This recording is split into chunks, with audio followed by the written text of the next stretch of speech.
सोचो एक देश जो एम्पायर के खिलाफ लड़ा और फिर धीरे धीरे खुद सबसे पावरफुल एम्पायर बन गया। 1776 में अमेरिका ने ब्रिटिश एम्पायर को चैलेंज किया। आज अमेरिका दुनिया के डिसीजंस को इन्फ्लुएंस करता है।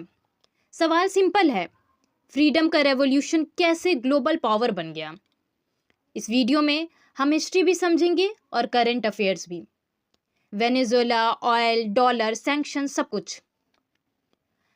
अमेरिकन रेवोल्यूशन, फ्रीडम का सपना। 1776। 13 कॉलोनीज ब्रिटिश रूल से थक चुकी थी। No taxation without representation, king का कंट्रोल, ट्रेड रिस्ट्रिक्शन। अमेरिका ने कहा बस। लड़ाई से पॉलिटिकल नहीं थी, ये एक आइडिया की लड़ाई थी। लोग खुद रूल कर सकते हैं। रेवोल्यूशन जीत गया, अमेरिका बना रिपब्लिक, नॉट एम्पायर। एटलीस्ट तब तक। रेवोल्यूशन के बाद अमेरिका ने एक नया डिसीजन लिया, no foreign wars, no empires. पर हिस्ट्री को पेशेंस पसंद नहीं। इंडस्ट्रियल रेवोल्यूशन आया, फैक्ट्रीज बनी, rail, roads, ships, steel. Capitalism grow हुआ।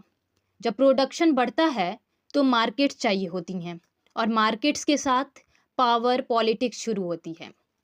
ब्रिटिश एम्पायर ने कॉलोनीज बनाई, अमेरिका ने कुछ और स्मार्ट किया। डायरेक्ट रूल नहीं, indirect influence. Military bases, trade agreement, loan और जब बात ना बने intervention. Spain America war 1898, cold war, US versus USSR. America समझ गया पावर का मतलब सिर्फ लैंड नहीं है, कंट्रोल है। वर्ल्ड वॉर के बाद अमेरिका के पास था strong economy, gold, industry, military. 1944 Bretton Woods system, dollar बना ग्लोबल करेंसी।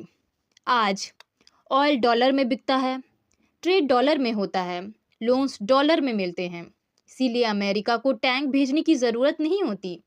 कभी कभी सिर्फ एक सिग्नेचर ही काफ़ी होता है। अब आते हैं वेनेजुएला पे। वेनेजुएला के पास वर्ल्ड का सबसे बड़ा ऑयल रिजर्व है, लेकिन इकोनॉमी कोलैप्स। क्यों? सैंक्शंस, डॉलर सिस्टम से बाहर, पॉलिटिकल प्रेशर। अमेरिका कहता है डेमोक्रेसी इशू है, क्रिटिक्स कहते हैं ऑयल इशू है। ये पहली बार नहीं है। Iraq, Libya, Iran, pattern same है। Oil plus independent policy is equal to trouble. Cold war officially ख़त्म हुई, बट रियलिटी में वेपन्स चेंज हो गए। पहले बॉम्ब्स, आज sanction. Currency war, media narratives.